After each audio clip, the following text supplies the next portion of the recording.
Hi friends, welcome to handstalk. இன்னைக்கு நம்ம fish omelette ஒரு ரெசிபியை பார்க்க போறோம். நம்ம எப்பவுமே வீட்ல நார்மலா ஒரு plain omelette மசாலா omelette தான் செஞ்சிருப்போம். இன்னைக்கு இந்த ரெசிபியை பார்த்துட்டு வீட்ல கண்டிப்பா ட்ரை பண்ணி பாருங்க.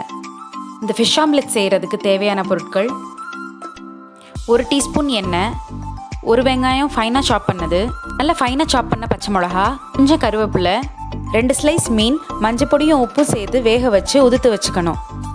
2 முட்டை, 1 டீஸ்பூன் ஜீரகப்பொடி, தேவையான அளவு உப்பு, கொஞ்சம் பெப்பர். இந்த ஃபிஷ் ஆம்லெட்டை இப்போ எப்படி பண்ணுறதுன்னு பார்க்கலாம். அடுப்பில் ஒரு கடாய் வச்சு சூடானோடனே கொஞ்சம் எண்ணெய் ஊற்றிக்கணும்.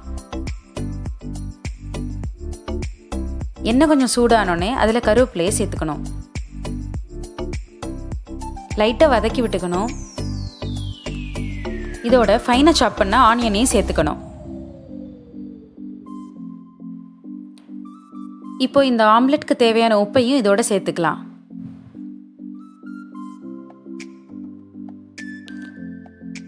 இந்த வெங்காயம் நல்லா குக் ஆகிற வரைக்கும் கொஞ்சம் வதக்கிக்கணும்.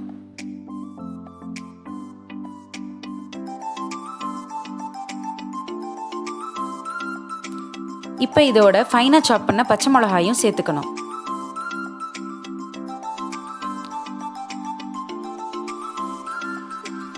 ஒரு டீஸ்பூன் ஜீரக பொடியும் இதோட சேர்த்துக்கணும். காரத்துக்கு ஏத்தாப்புல தேவையான பெப்பர் பொடியும் இதில் சேர்த்துக்கலாம்.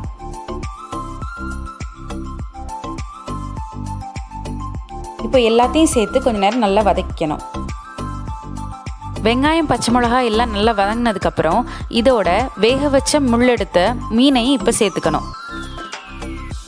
இப்போ எல்லாத்தையும் சேர்த்து கைவிடாமல் கொஞ்சம் நேரத்துக்கு வதக்கணும். இந்த ஃபிஷ் ஆம்லெட்டை எந்த மீனை வச்சு வேணாலும் செய்யலாம். இப்போ நான் சீலாமீனை வச்சு பண்ணியிருக்கேன். ஒரு 2 மினிட்ஸ்க்கு கைவிடாமல் இதை வதக்கினாதான் நல்ல ஃப்ளேவர்ஃபுல்லாக எல்லாம் சேர்ந்து குக் ஆகும். இப்போது இந்த ஃபிஷ் ஆம்லெட்டுக்கு தேவையான மசாலா ரெடி ஆகிடுச்சு. இப்போது 2 முட்டையை ஒரு பவுலில் உடச்சி ஊற்றிக்கணும்.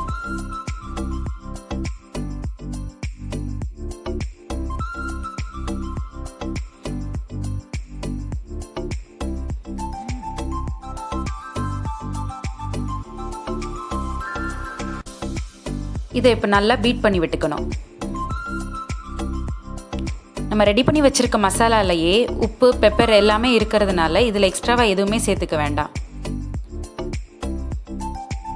இப்போது இதில் தேவையான அளவு இந்த மசாலாவை சேர்த்துக்கலாம்.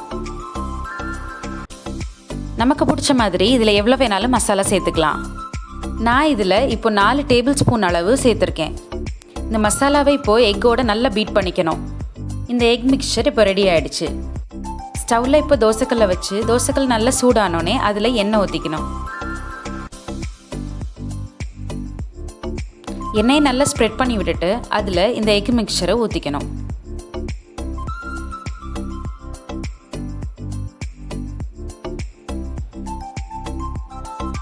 இந்த ஆம்லெட்டுக்கு எண்ணெய் ரொம்ப கம்மியாக தான் தேவைப்படும்.